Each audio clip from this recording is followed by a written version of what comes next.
Hello, everybody. As promised, I'm going to continue another lecture today. I had uploaded a lecture on inferential data and what that means and what hypotheses and null hypotheses and alternative hypotheses are. I'm giving you a big chunk of time these next few weeks to start working on your Lit Review project number 2. And that's going to challenge you a little bit more because now we got to start putting some things together. And I remember at the beginning of the semester, I offered you this document, and this document was basically giving you a layout of what we were going to do over the semester. I don't know if you've been looking at it, but it is located on our Blackboard website or page. And this was, we were talking about research development questions or research question development outline. And I made this document for you because I knew the direction we were going to go in for this course at the time. However, I just didn't know how we were going to get there due to the multitude of information I was receiving from different instructors. But we have some clarity now, and let me show you why we have some clarity. And I'm going to show you how we've been using this document for your assignments and for your presentations and for your SJODS sheets. And I'm going to show you why I have been doing the things I have been doing, and hopefully now some light bulbs will start going off, because I would not make you do anything I would not do myself. So everything I have been teaching you from here on in has been my process of writing a Lit Review paper. Now, I've written a few of these. I'm writing a very big one right now, and you may have your own process that you will grow and develop into, but you need to be shown how to do that first. So we got to emulate before we can actually produce, right? So we got to kind of copy what other people are doing before we can make things our own way. So let's just go through this really quick and see what we've accomplished so far. So I said that this was a research question development outline. And then if you didn't really look at this back then I get it. But this was designed to show you the steps we are going to take. And I'm going to show you the steps that we have taken already. So let's just kind of ignore this first section here. You can read that at your own leisure. But I put number 1, understanding the basics, identify the broad topic. So we have been choosing a general area of interest related to your field of study. We had initially started this course as a nutrition course. Little did I know none of you were nutrition students. So we broke away from that and we made it focused on your own area of research. I put you into teams and I said, with those teams, can you guys please figure out what you would like to look at? What are current trends in the research? What are gaps in the knowledge of research that you are interested in? What are the areas of significant debate or uncertainty? So you guys all got together, you got in teams, and you said, I'm interested in this, and let's do this. And we found harmony in our decisions, and we all kind of moved forward with that. And we were talking about, what we would like to contribute to the pages of research with our team. And I basically start setting you out on your preliminary research, right? So conduct preliminary research. So for the last few weeks, I have been saying, I would like for you to find documents. I would like for you to find things that are talking about the themes or the direction or the type of content you would like to cover in this Lit Review project. So you have been reviewing existing literature. You have been identifying key themes. We have been talking about the methodologies. Oh my goodness, have we talked about so many of these questionnaires and so many of these different types of studies done in Australia where they use very similar research methods, very similar questionnaires, and prominent findings. So you guys have also been you've been showing us the so what statement. So you guys have been presenting, you've been filling out the SJOD sheets, you've been identifying what this really means, and you've been doing a great job at it. So we have already conducted this section here. Now, last week or 2 weeks ago, I gave you your Lit Review project number 1, and that basically asks you to start narrowing down your topic. So you have had time to look at research. You filled out a lot of the SJOD sheets. You've conducted a bunch of Lit Review presentations. And with this, we have been determining what area of research we want to focus on specifically. So we've been narrowing things down more and more each week. And we've been determining the relevance or the impact of these papers. So you guys did this in your Lit Review project number 1 that you submitted. You did this through all of the Lit Review projects I've been making you do. Through the combination of these two, you have been identifying the gaps in the literature. You've been trying to figure out what direction you're going to go for your Lit Review project, and you're going to make certain that you're not overlapping with anyone else that has already conducted maybe a similar project. So we've kind of moved into this section now, and this is what I am going to have you do on your Lit Review project number 2, which is in your hands. So I'm asking you now to begin thinking about crafting your research question, right? And that means what? That means I want you to start thinking about being clear and focused with your question. And I gave you this Lit Review project number 2 to help you with this task. You are going to start formulating a question, okay? You are going to start seeing some examples of some well-structured questions because I'm going to give you my questions that I used for my last Lit Review. You can read all of this, you're also starting to refine your research question, and you're doing that with this Lit Review project number 2 and Lit Review project number 3, which is coming shortly. And then ultimately, we're going to get closer to the end of the semester, and then you're going to finalize and write your draft of your Lit Review project. So I gave you this at the beginning of the semester.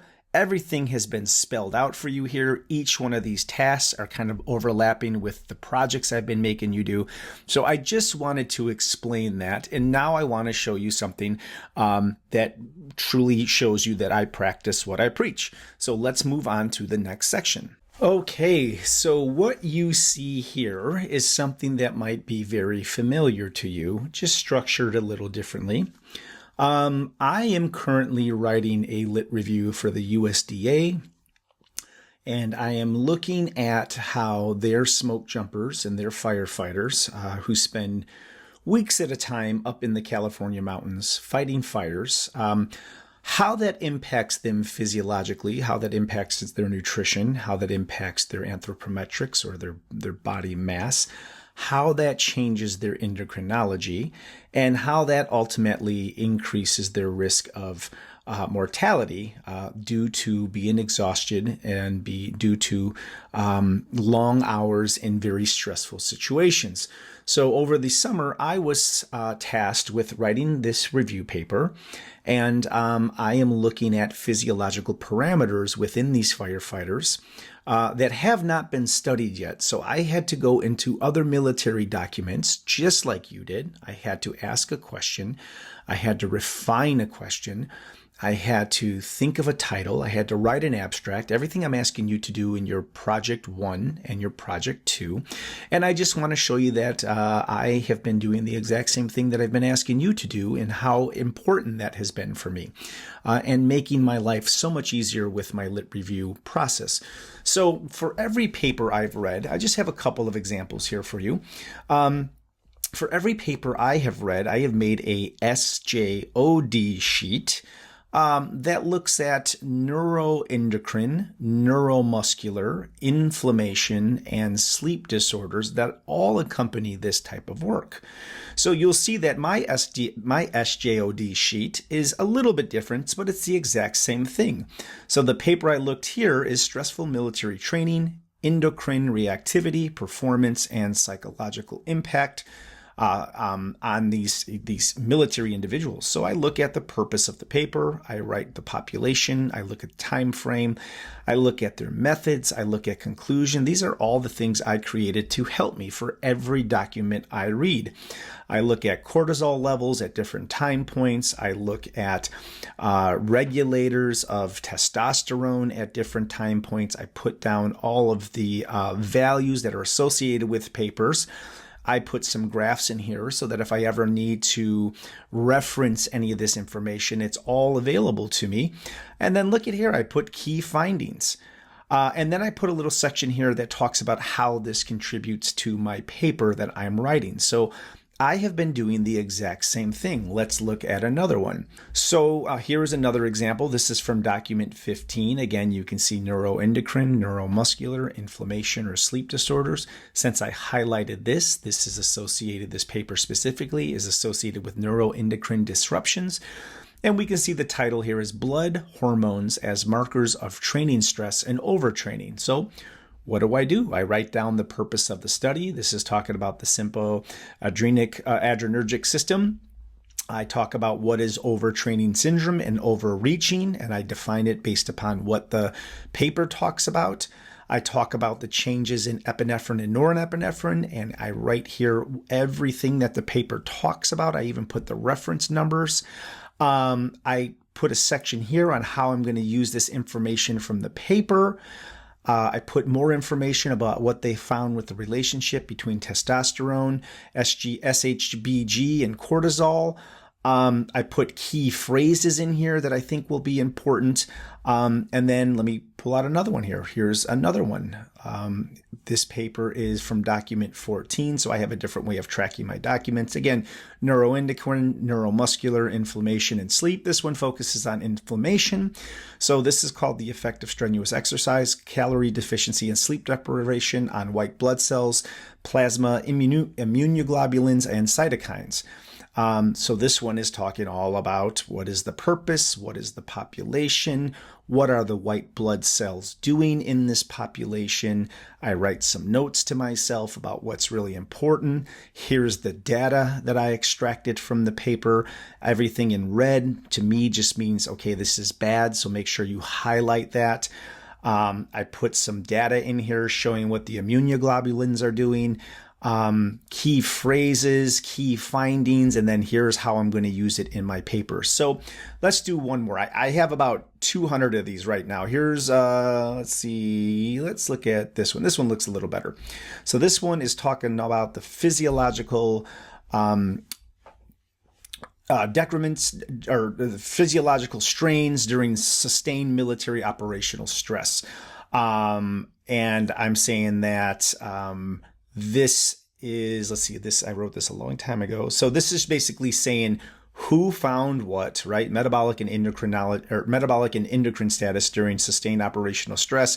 And look I'm just extracting everything from the paper so that if I need to go back and look at anything in here, right? This is talking about IGF-1 and AMPK, stem cells. It's talking about testosterone. It's talking about AMPK, kinase. And basically, I've just been leaving myself little trails about how I'm going to use this, little breadcrumb trails about how I'm going to use this data in my review paper. And there might be one more here. Let me see if I got another interesting one here. Here's one. Oh, no, that's not what it is. So let's see this one here. Document 16, the effect of prolonged military activities in man, physiological and biochemical changes, possible means of rapid recuperation. And this one is talking about neuroendocrine changes. And so like same thing. What is the purpose of this? Here's the population. Here's the time frames. What happened? What kind of stress was induced? Cortisol and testosterone. What was the thyroid hormone doing? What was insulin and glucose doing? What are some really important phrases that I might want to use? What are the key findings of the paper? So, and then here I say contribution to the paper. How am I going to use this information? So I'm showing you this to show you that I have also been doing the SJOD sheets as the first part of my process, right? So you guys have been doing that for the first few weeks. And then I had you do Lit Review project number 1, which basically said, okay, tell me your search terms. Tell me, after reading all these papers, what's our next step? And I made you guys think of search terms and alternative search terms and really have you start focusing on your narrowing the scope of your review. So I'm just showing you that you've been shadowing my process. Okay, so now let's go to the search terms. Let's look at this next section here. Okay, so now here's something else that might look a little familiar to you. So on your first Lit Review project, I had asked you to start thinking about terms. I started asking you to think about alternative terms. We had mentioned a little bit about search strings. Myself and the librarian had said, you can kind of tie these things together and create search strings. And I also talked about mesh terms. So what I do when I conduct projects like this is I leave breadcrumbs for myself, because when you're going through this type of data and this amount of data and this quantity of data, things get very confusing. So I call this my search builder, and this is concepts and mesh terms that I've used over the course of the summer to start looking for data that is relevant for me. So I even wrote my focus. I said wildland firefighters face a tetrad of challenging conditions during the fire season: sleep restriction, dietary limitations, high intensity of work. These factors can lead to anabolic dominance and potential injury. I plan to evaluate each condition independently and collectively to understand their impact on firefighter physiology. This study aims to support extending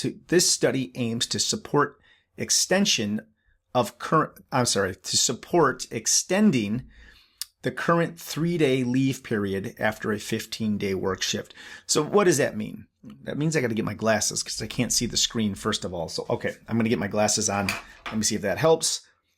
Glasses are on. That makes a world of difference. I'm going to hopefully read a little more fluently now.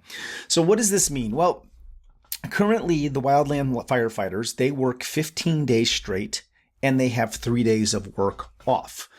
Well, they do this for about 7 months and they have no breaks in between. And we know that this work shift to this rest ratio is detrimental, and we know it's going to change the physiology. And they're facing a lot of challenges. They only get about 3 hours sleep a night. They don't get much food. The food that they get in is usually military ready-to-eat meals that are dropped in from a helicopter. They taste horrible.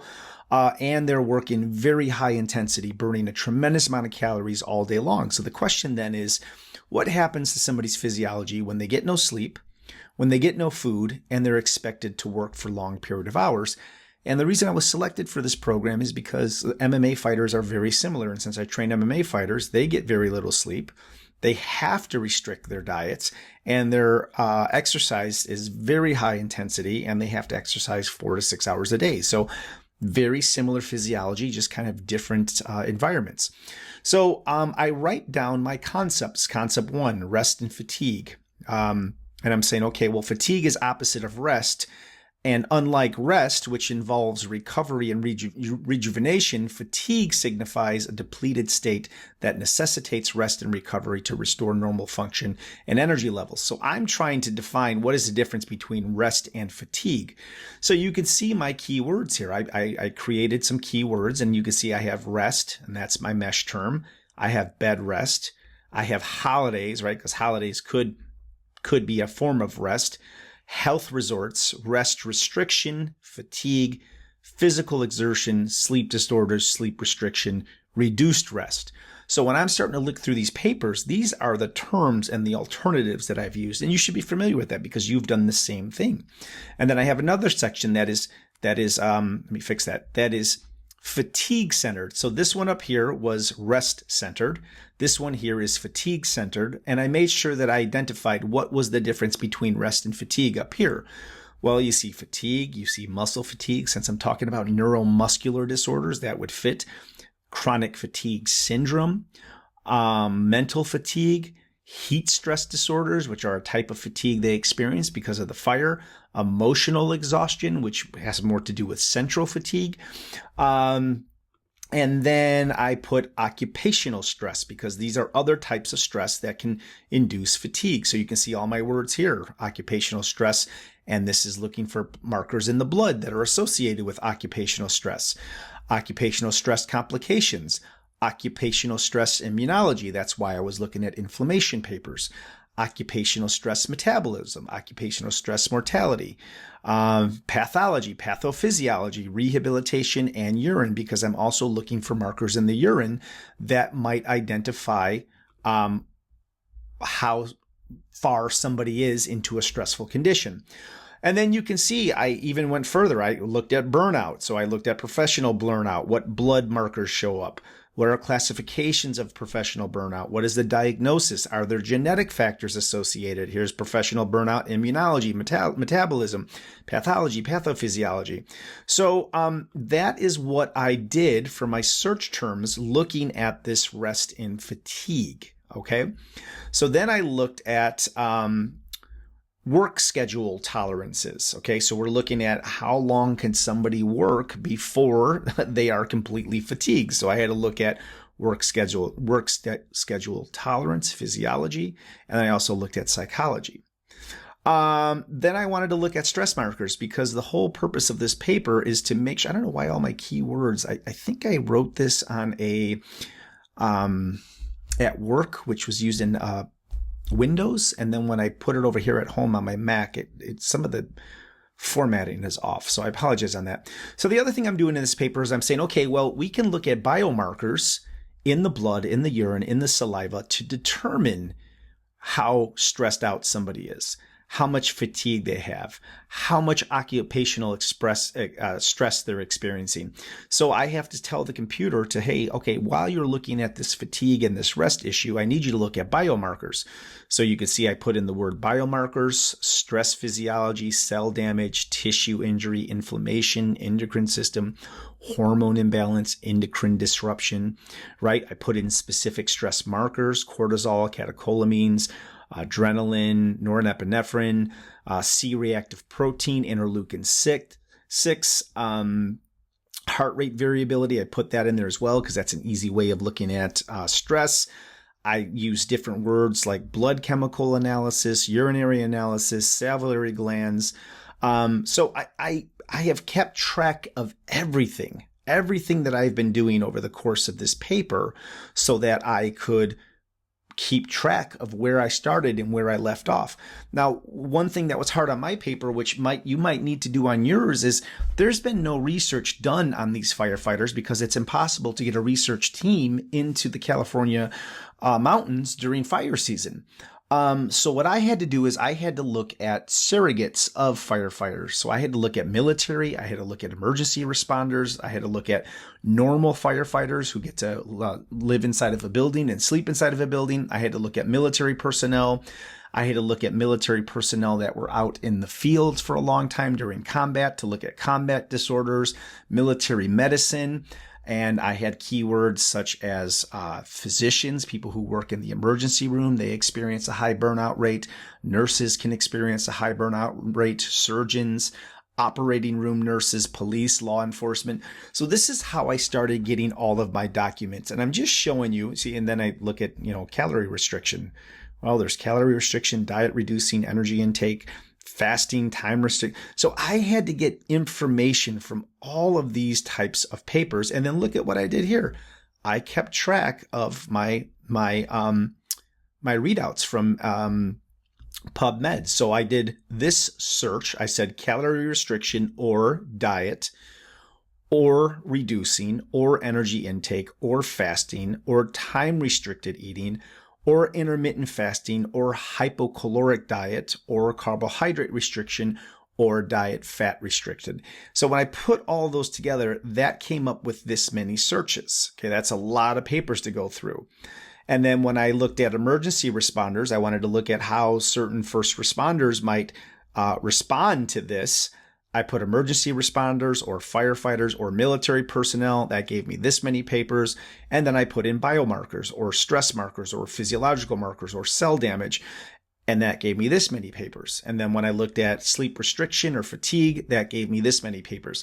So you can see how I took all of these words, all of these titles or phrases, and I put them together to start seeing what was available in these categories. And then what I would do is I would start picking, okay, well, let's take diet restricted, let's take firefighters, and let's take biomarkers and see how many papers come out.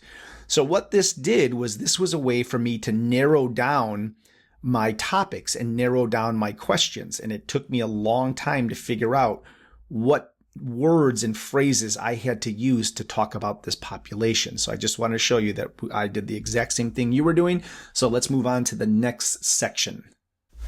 So something that's coming down the pipe for you guys is going to be your lit review project number 3, which is going to ask you to basically create an outline. So I had created an outline for my paper, and I kind of use this outline with my SJOD sheets and with my lit review search terms to kind of make sure that I'm staying within the margins that I established for myself. And one of the ways to really stay within those margins, because it's really easy to go down rabbit holes when you're doing this type of research, is to create an outline. So this is an early phase of my outline, and I'm saying this is the impact of long fire seasons and hazardous work on the physiology of wildland firefighters. That's not my title. It's just this was the basic concept of what I was doing when I initiated this study. So I'm going to say, okay, the first thing I'm going to do is talk about the introduction, background on wildland firefighters. So I'm going to talk about an overview of what their role and their responsibilities are, what is the importance of their work in protecting natural resources and communities in California. Then I'm going to say the purpose of this paper is to explore the physiological stress experienced by wildland firefighters and to examine how prolonged fire seasons and hazardous work conditions contribute to this stress. And this is also to propose a potential change to shift schedules to reduce adverse physiological effects. So this paper is going to be sent to the USDA as a way of saying, hey, this 15-day on, 2-day off thing, 3-day off thing isn't working. Our firefighters are getting hurt. Some of them are perishing. They don't have the energy to sprint away from the fires when they're trapped in the mountains. They're not eating. They're losing weight. They're becoming liabilities out in the mountains because they're so tired and weak. So hopefully by showing them all of this data and all of this information, the government will say, hey, this document really shows that the physiological changes are so bad that we need to give them more time off. So we're going to explore the literature on other, that should be first responders, not forest. First responders and dangerous jobs for insights into managing shift schedules and recovery. So this is a very basic outline. I'm just saying, okay, this is what I want to accomplish in my background information. Then I'm going to say, okay, what are the overview and risks that are faced by wildland firefighters? And I said they have long seasons, they have long hours, hazardous work conditions. What are the physiological implications of this stress on their wildland firefighters? Accumulation of stress, specific stressors, dehydration, heat exhaustion, smoke inhalation, physical injuries and fatigue. And I said, what kind of physiological biomarkers might show up? So what I'm doing here is I'm just kind of laying out what my review paper would look like. And as I move down my review paper, I start crossing this stuff out. I'm like, okay, well, I did this, so that's done. You know what I do want to add? And I do something like this. I'll say C. I need more info on urine. Let's say I really want to stress the biomarkers that appear in urine, and I keep changing this outline so that I just follow it, and it's really keeping me focused. So you guys are going to create an outline. I just wanted to show this to you, and you're basically going to create an outline just like this. You're going to tell me what is your main focus, what you hope to talk about, what you hope to discuss, what kind of data are you going to use to prove your point, and that's coming down the pipe. But on this particular exercise, I did ask you to write an abstract. And even though you may not have all of the answers to write a clear abstract now, it's good to put down an abstract outline because that is also a representation of this. So as you're starting to refine your question and it's becoming more clear and your abstract is becoming more clear, well, by using those SJOD sheets, by using your outline, by looking at your search terms, And by writing and rewriting an abstract, you really get clear and precise on everything you're trying to demonstrate. So let me show you how I create an abstract when I'm doing a project like this, because you were asked to write an abstract for your Lit Review project number 2. So let's move over to that and talk about how I do it. And if you like it, you can use it. If you don't like it, you can crumble up the paper and use it for Kindle as the weather is starting to get colder and you might want to have a nice fire with a cup of tea. So let's move over to that section now. All right, so on your Lit Review project number 2, I asked you to think about some titles and some variation of your titles. Why are you doing this? Well, because the title is a representation of the abstract, which is a representation of the paper. So if the title is precise, then whoever is reading that title is going to know exactly what the paper is about within a very short section. And that title will make them say, I want to read the abstract to find out more. And if the abstract is well written and it's a mere reflection of the title, well, then they're going to move into the paper. And if they move into the paper, that means that you have successfully created clarity between the title and between the abstract. So I am going to read my titles and I'm going to read my abstract. This is one of the first drafts of this. I'm now on draft 9. So it will get clearer. It will get better. It will get more refined every time you come back to look at your outline, your abstract, and your SJOD sheets. So hopefully you're seeing now that all of these things are forcing you to create streamlined clarity in everything you're doing. So the reason I showed you everything I was doing is because now I can show you how that led to the title and how that led to the abstract. And now that I have the title, the abstract, and the outline, I can start saying, okay, this is the template for my paper. So now I have to expand on everything within the abstract to write a really, really clear and defined paper. So on your Lit Review project number 2, I asked you to write 3 titles or 3 variations. I'm going to tell you right now, I'm on version 9 and I'm not using any of these titles right now because these are pretty horrible. And as I started reading more and writing more and interacting with this paper more, they got better and better and better. So my first title is called Burning Out: The Consequences of a 14-Day On, 3-Day Off Firefighter Schedule on Physiological Impact of Neuroendocrine, Neuromuscular, and Immune Function, a Systematic Review. Oh my gosh, that's a mouthful. Even though it's a mouthful, it covers everything that I want to look at. I'm looking at the schedule. I'm looking at the population. I'm looking at the problem. I'm also identifying that with this schedule, with this population, it comes with these problems: neuroendocrine disorders, neuromuscular disorders, and changes in immune function. So I'm like, okay, that's kind of okay. This one is called Exhausting the Flames: Examining the Adverse Physiological Effects of a 14-Day On, 3-Day Off Firefighter Schedule on Neuroendocrine, Neuromuscular, and Immune Function. Kind of the same thing. Don't really like it that much better. Let's see what the other one is called. Okay, Burning Out: Examining the Effects of a 14-Day On, 3-Day Off Firefighter Schedule on Neuroendocrine, Neuromuscular, and Immune Functions. So this was really early on. And I've really refined it, and I'll show you what that looks like in a moment. So my early abstract, I told you, I showed you all of my search terms. I showed you my SJOD sheets. I showed you my outline. So now, having collected all of that, I should have a pretty nice abstract.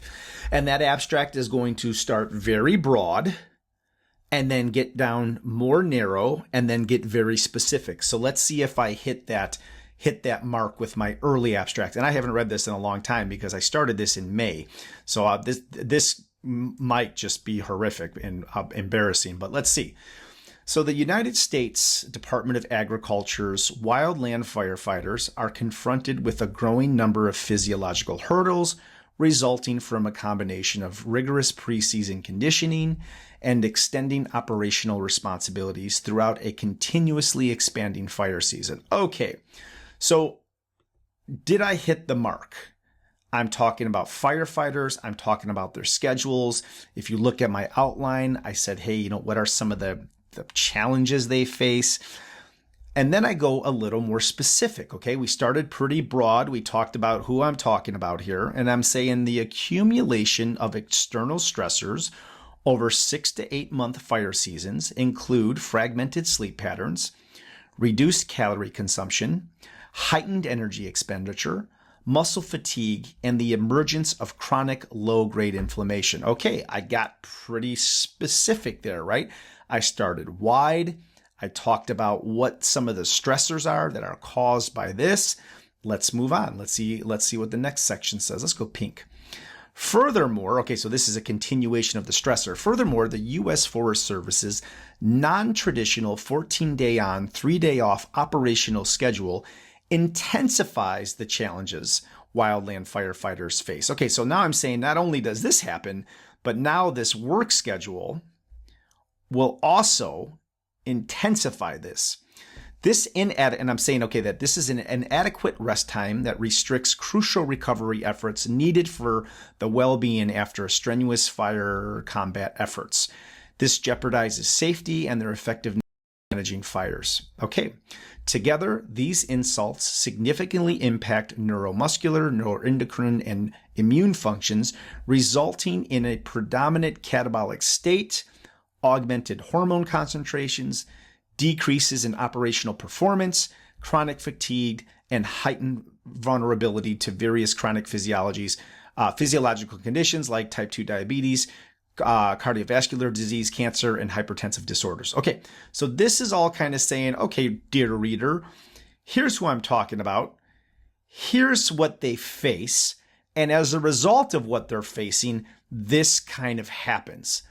Given the increasing challenges posed by climate change and lengthening fire seasons each year, the USDA must reconsider the time off allotted for the firefighters to ensure they can recover adequately to maintain their health and effectiveness on the front lines. Okay, so I basically said wide, narrow, more narrow. This is what I'm trying to achieve. And then I move on. Let me find another. Let's go back to yellow. And I'm saying this review aims to critically assess existing literature on groups that undergo prolonged deployment times under the challenge of multiple physiological stressors and intense physiological exertion. So I'm setting up my reader now to say, listen, there's really no research on firefighters with these multiple injuries and multiple insults. But what I'm going to try to do is I'm trying to critically assess other groups that have very similar work conditions. And then I say here, due to the limited research specific to wildland firefighters, this study intends to utilize surrogate groups such as emergency workers, military personnel, first responders, to explore the necessary insight. By leveraging findings from these populations, we aim to construct an argument regarding the challenges faced by wildland firefighters. So here I'm telling you what my question is. I'm saying we argue, or my focus, or my theme, we argue that the 14-day on, 3-day off work schedule for wildland firefighters is inadequate and jeopardizes their neuromuscular, neuroendocrine, and immune function. Okay? And then I'm going to say we are going to synthesize this evidence through this review to show that these conditions are intense and they necessitate extended recovery periods. And I'm basically saying we're doing this to ensure that basically these wildland firefighters are safe. So this is an abstract, and this was an early abstract. It's gotten much more refined and much better, but it took multiple times writing it. But I'm just showing you what my SJOD sheets got me, what my lit search terms got me, what my outline got me. And this brought me to writing this. Now, I have to fill in the blanks here. So I say, Due to the limited research specific to wildland firefighters, this study intends to use surrogate groups such as emergency workers. So basically, this is saying, I don't know my methods yet. I don't know what other papers I'm going to find. So I'm just kind of filling in the blanks with something that is similar. And that's what I'm asking you to do in your Lit Review project number 2. I'm asking you to kind of synthesize what information you think might fit in there. And as you rewrite and rewrite and reread and explore more papers, this part's going to be refined. So at this point now, you should, and your group should, be able to write this part here with certainty. And then this last section, right, the methods, the results, the discussion, we don't really know this yet because we haven't started writing, but I just filled in my methods, my results, and my discussion with kind of like just these surrogate placeholders. Okay, so that's something that you guys are going to start working on. And I'm going to show you one more document here, which helped me kind of write this.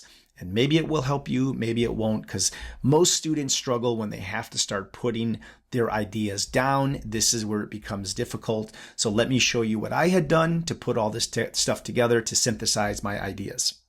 All right, on this last paper here, how I create my paragraphs is I write down a list of topics that I want to talk about in that paragraph. And these ideas are chronological. It's like, okay, I want to talk about this first. I want to talk about this second. I want to talk about this third. I want to talk about this fourth, fifth, sixth. So you can see that I have these numbers here. So when I'm creating a paragraph or an abstract, like I just showed you, I write down what I want to talk about in that abstract or in that paragraph, and I put the order that I want to do it in. Now, the hardest part, in my opinion, for students to do this is they say, okay, I could talk about this, I could talk about this, I could talk about this. But the hardest part is to transition from this sentence to this sentence or this sentence to this sentence. So I make sure that I write my transitions down too. So the first part of my abstract I just showed you is Introduction to Wildland Firefighters. I told you what they were, I told you what they did, and I told you that they have unique tasks. And then I use this task to transition into tasks. You see that there? So I make sure that the sentence I'm leaving and the sentence that I'm starting share a common thread. So I said all that about the Introduction to Wildland Firefighters. Here's what they are, here's what they do. They have these unique challenges, but they also have these really unique tasks that they must do. And this task, I even left myself a note. I said, this is what makes them unique. Their equipment they carry, the hours that they work, the fire season, etc. So then on the next sentence, I say, okay, the tasks include multiple stressors, right? Equipment, they usually have about 100 pounds in equipment. They work long hours. They work for 15 days straight, 14 days straight. And I said, these tasks include multiple stressor. And the sum of these stressors are superimposed on one another, which lead to fatigue. So you see how I'm like talking to myself and I'm saying, okay, this is what the firefighters are. They have these unique tasks. Okay, what are these tasks? Well, these tasks are what make them unique. And then I start talking about the tasks. And I said that these things lead to limited rest and create injuries. So then my my transition is, the recovery from stressors is not allowed. So I'm saying that these tasks lead to fatigue. The work schedule leads to fatigue. Limited rest period leads to fatigue, and it leads to injury. So what am I using to transition? I'm saying, okay, well, this limited rest time is causing injuries. So we need recovery from these stressors because it's not allowed. They're only getting 3 days off. The administration determined the hours, and they do not allow adequate request time or adequate recovery time. So then look at recovery time. That's my transition. I make sure I talk about recovery time in my next sentence. Okay.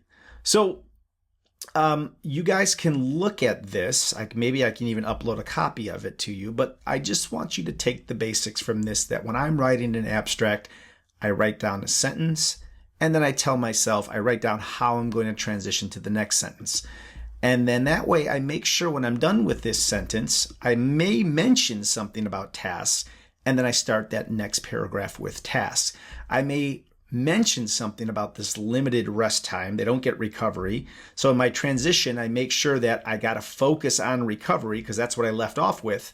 And then the next sentence is going to focus on recovery.